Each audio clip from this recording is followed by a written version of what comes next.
So may I now request Dr. Rita to come and give her talk on retinoblastomas.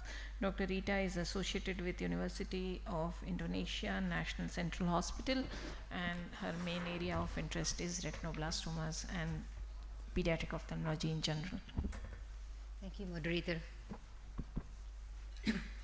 I would like to share with you what happened in the advancement of management of retinoblastoma so far.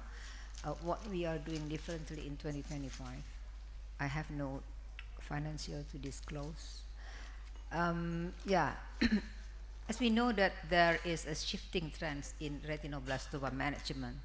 In the past few decades, there is a paradigm change in the treatment, shifting from enucleation and EBRT, external beam radiation therapy, to less aggressive modalities for eye to preserve the eye and the vision. So, and then in the past few years, there also a significant advancement in the diagnosis and treatment of RB toward the more personalized and effective care.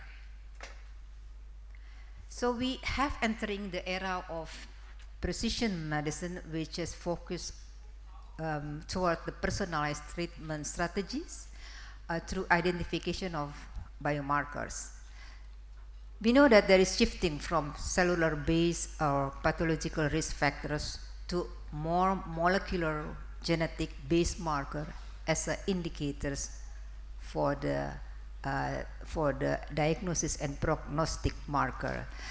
A recent study reported by Jesse from the Children's Hospital Los Angeles, they reported development of new platform DNA sequencing, RB sequence for kids to predict RB tumor severity. How it works?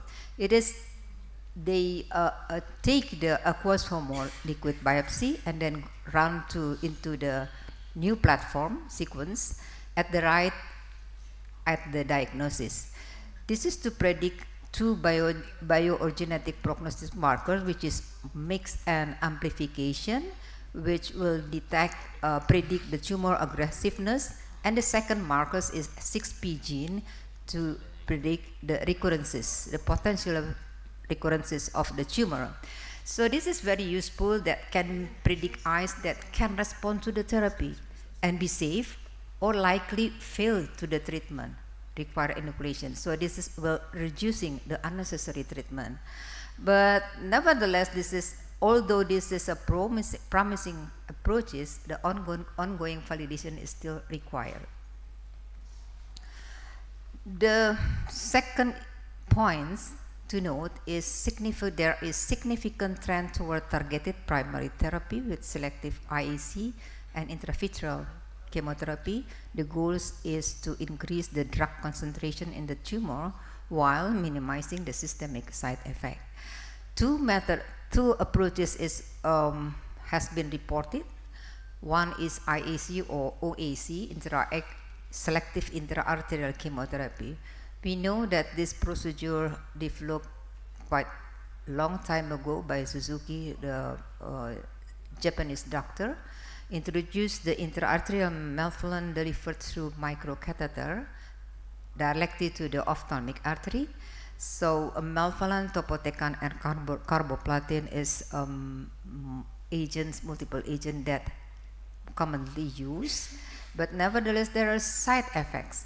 The predominantly is choroidal vascular toxicity, most common side effect, and the other less toxic, and the other is less side effects. And there has been many studies reported on the efficacy and safety of these procedure modalities, mostly reported retrospective study. Recently, there is report that reported the success rate of super selective catheterization procedure that reported there is improvement over the time.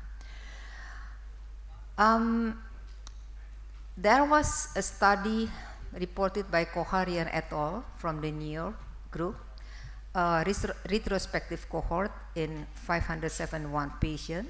They asking try to assess how routes of vascular access to ophthalmic artery have evolved over the time. The second question, how many patients have had complications from the procedure, and which combination of chemotherapy drugs should be used. The conclusion is quite promising. The overall rate of successful catheterization is almost 100% and has improved over 15 years. And catheterization related complications are rare, 0.6 in the recent cohort period. And there is a trend toward use of the triple chemotherapy, melphalan, topotecan, and carboplatin. But they suggested a stepwise algorithm to maximize direct vascular access is important for the successful procedure. The other methodology approaches is intravitreal chemotherapy. I think you already know about this. It is ideal for targeting vitreous diseases. Melphalan and topotecan are the most commonly used drugs.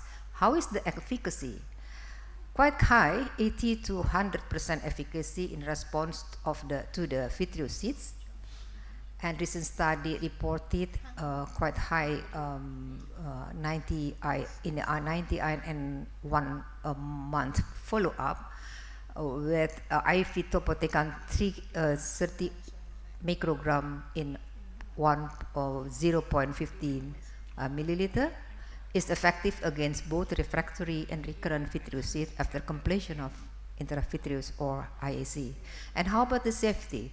The melphalan dose 20 to 30 microgram reported the most side effect is retinal toxicity, especially for the deeper inherent pigmentation like in Asia population. How about topotecan? Topotecan considered as a safer cytotoxic agent. So what dose should we use? There are 2 studies. One is animal study, reported about 50 microgram in the animal model, which is about 100 microgram in a human equivalent dose. And then the recent study in human reported high dose IV topotecan 90 to 100 microgram is effective and safe therapy for recurrent retinoblastoma in conjunction with other therapy. Of course, this is not enough subject, and more subjects should be required to validate the result.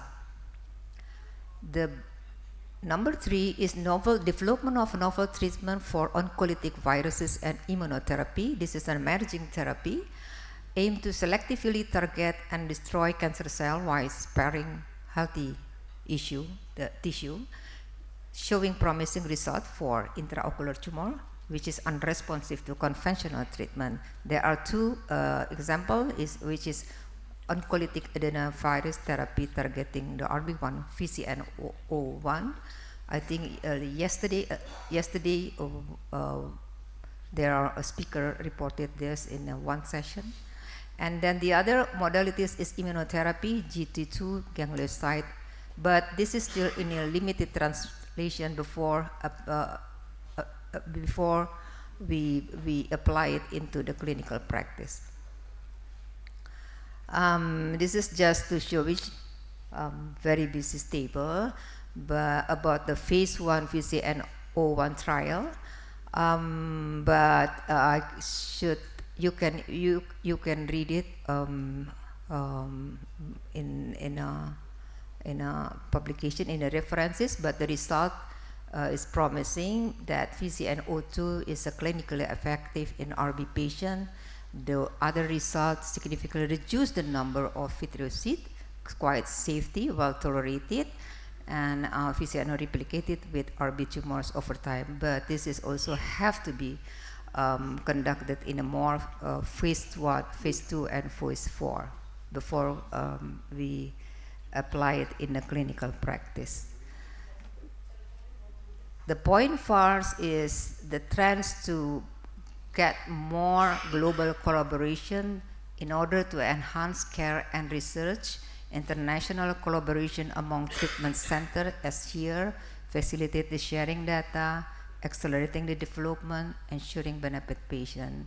The following is the example of global collaboration study that has been contributed so far.